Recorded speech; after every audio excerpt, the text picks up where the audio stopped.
Christmas, in the Western world at least, is usually a cheerful time. Families and friends gather to celebrate and exchange presents, and for the more religious-minded, church services may be part of the tradition. Those from dysfunctional families might find some joy in spending the holiday alone, and some will just experience depression and loneliness with an intensity that is almost unbearable. Whatever emotional baggage they might be carrying, most people don't expect to meet a sudden and violent end on Christmas. But it happens more often than you might think. Let's look at several disasters that struck on or around Christmas. The Tangiwai Disaster. Trains are used all over the world. For the most part, they efficiently move freight and people from place to place. But on Christmas Eve in 1953, some New Zealanders found out what happens when this normally safe method of transportation fails. At around 3 p.m., the express train began carrying 285 passengers and crew from Wellington to Auckland. It passed through Tenjawaii Station about 10:20 p.m. Observers noted that the train was traveling less than the maximum rated speed for the track. After passing through the station, the train had to cross another river. Before reaching the river, a passerby named Cyril Ellis stood on the track and waved a flashlight. Cyril knew that floodwaters damaged the bridge the train would use to cross the river. The train's crew understood the warning and tried to react. They applied an emergency brake and stopped the engine. Unfortunately, it wasn't enough. The bridge collapsed as the train moved over it. Of the 11 cars attached to the train, 8 of them fell into the river.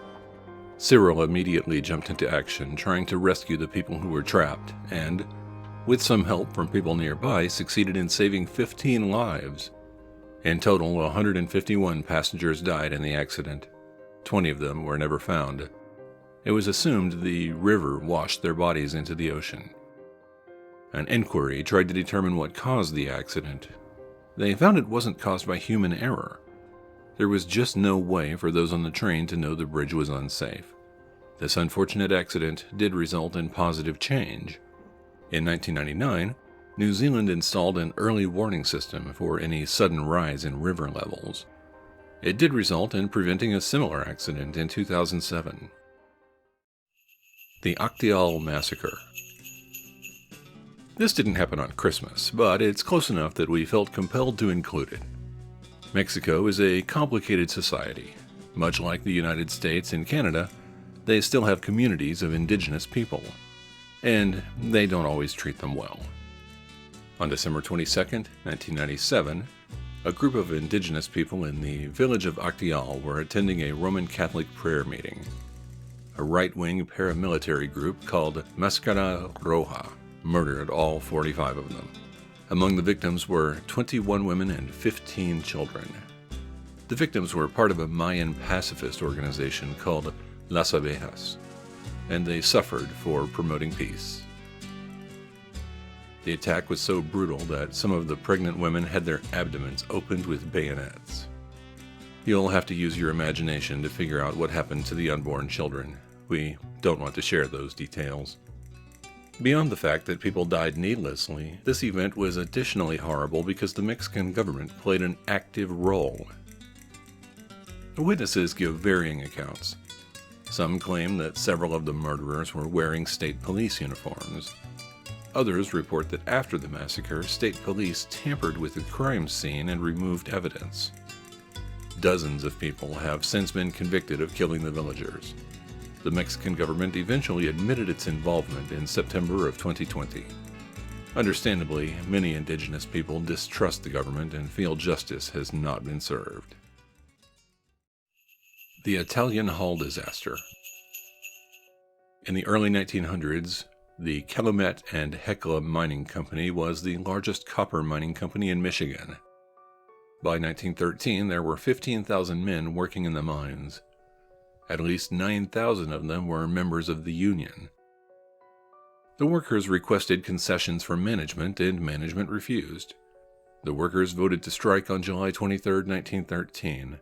The strike would continue until April 1914.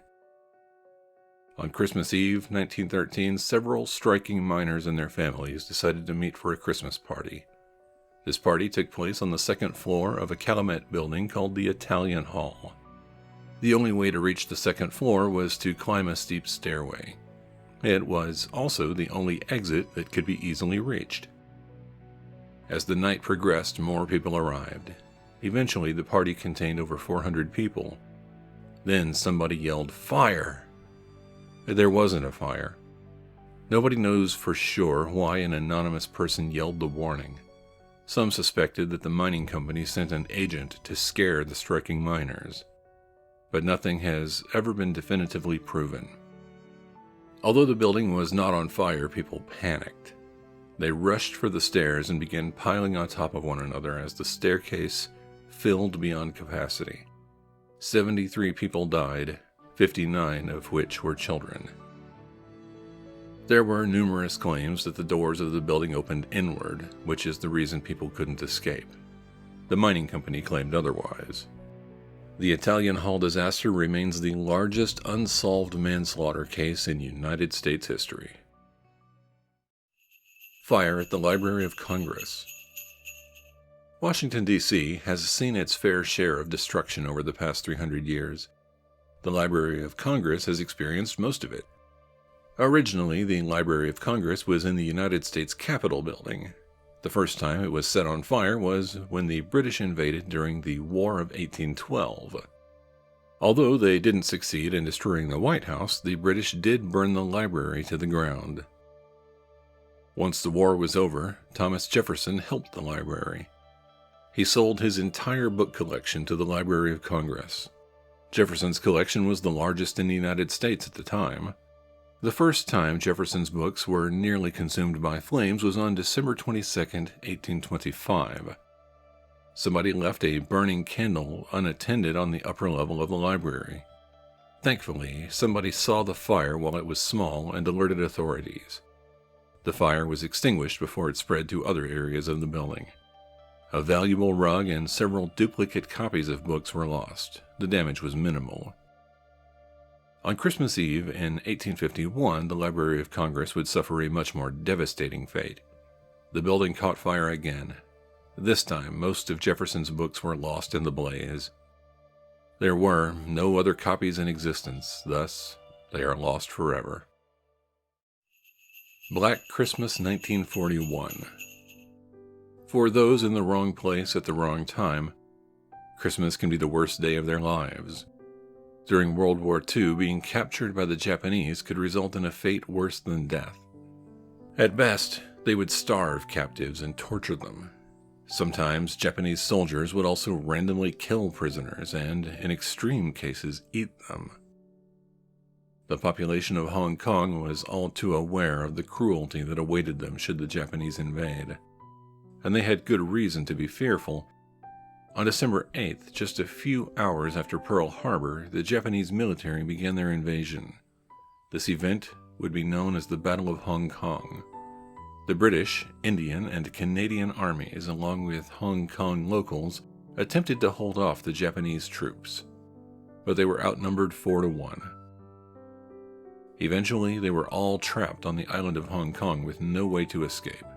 On December 25th, it became clear that the Allies could not win. Hong Kong and everyone within it surrendered to the Japanese on Christmas Day. This became known as Black Christmas. Predictably, the Japanese massacred several groups of soldiers and civilians during the 17-day conflict. They ruled Hong Kong for 3.5 years, murdering over 10,000 citizens. Eventually, there was at least some accountability. At the end of the war, General Takashi Sakai, who led the Japanese invasion, was extradited to China. He was accused of war crimes and convicted. The Chinese executed him with a firing squad on September 30th, 1947. Indian Ocean earthquake and tsunami. Early on the morning of December 26, 2004, off the coast of Sumatra, an earthquake began. It was the third largest earthquake ever recorded with a magnitude of 9.3. The largest earthquake ever recorded was a magnitude of 9.5. Most quakes of this intensity happen in the ocean, and when they do, it turns the ocean into a weapon of destruction. The earthquake off the coast of Sumatra caused a tsunami to form. A series of waves combined to create a massive wall of water that was 100 feet tall. It rushed inland at the speed of a jet passenger plane. The waves spread throughout the Indian Ocean, eventually striking 14 different countries. The exact number killed isn't known, but estimates place the body count at 227,898. The aftermath of the disaster also created a humanitarian crisis, since the loss of life and property was immense. The tsunami also washed industrial chemicals and waste into unintended areas. Additionally, various habitats were ruined or thoroughly damaged. So, in addition to killing people, this destructive event also created numerous environmental disasters. Has our exploration of the worst Christmas disasters made you feel more fortunate this holiday season? Or are you perhaps more depressed than ever? Well, cheer up. Death and destruction may be completely random and unavoidable, and Mother Nature may not care about your feelings at all. But you still have us to keep you company. And if you're still watching, maybe you should like the video and subscribe to our channel. Think of it as giving us a Christmas present. Thank you for watching Bad Things in History.